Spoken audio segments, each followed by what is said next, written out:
জাতীয় জাগরণের অন্যতম প্রধান রূপকার কবি গোলাম মোস্তফা। তার সংক্ষিপ্ত পরিচয় তুলে ধরা হয়েছে। পিতা কাজী গোলাম রব্বানী, মাতা মোসাম্মদ শরীফা খাতুন। পিতা সহ কাজী গোলাম সরোয়ার পিতামহ। সন্তান 4 ছেলে 3 মেয়ে।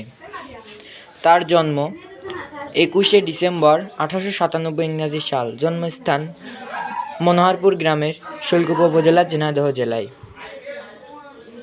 শিক্ষা জীবন: প্রাথমিক শিক্ষা প্রথমে দামুকদিয়া এবং পরে ফাজেলপুর স্কুল। উচ্চ বিদ্যালয় শিক্ষা: শৈলকুপা হাই স্কুল। 1913 সালে এই স্কুল থেকে এন্ট্রান্স পাস করেন। কলেজ শিক্ষা: 1916 ইংরাজি সালে দৌলতপুর কলেজ থেকে। ইন্টারমিডিয়েট: 1918 ইংরাজি সালে কলকাতা রিপন কলেজ থেকে এবং 1922 সালে বিটিএ ডিগ্রি লাভ করেন। কর্মজীবন: 1920 ইংরাজি সালে ব্যারাকপুর হাই স্কুলে ভারত শিক্ষকতা শুরু করেন।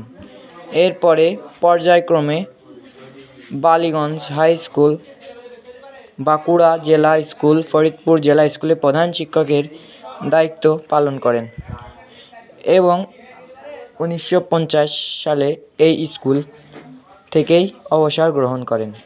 সাহিত্য প্রকাশ: 1911 সালে 8ম শ্রেণীর ছাত্র অবস্থায় কবিতা রচনা করে তিনি কবি নামে স্বীকৃতি পান।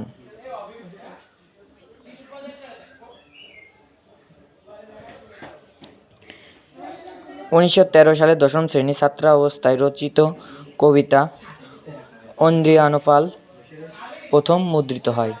কবির উল্লেখযোগ্য কিছু বইয়ের নাম বলা হলো। কাব্যগ্রন্থ: নাম রক্তরাগ, হাসনাহেনা, খসরোজ, সাহারা, কাব্যকাহিনী।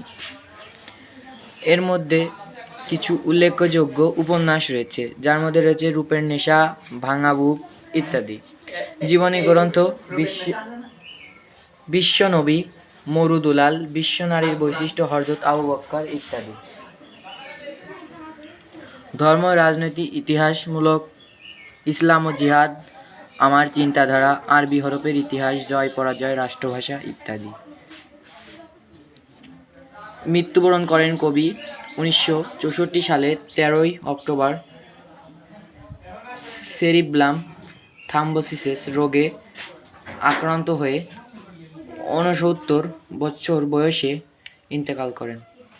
কবর স্থান: ঢাকায় আজিমপুর গোরস্থান। জানাজার নামাজে ইমাম ডক্টর মোহাম্মদ শহীদুল্লাহ। ধন্যবাদ।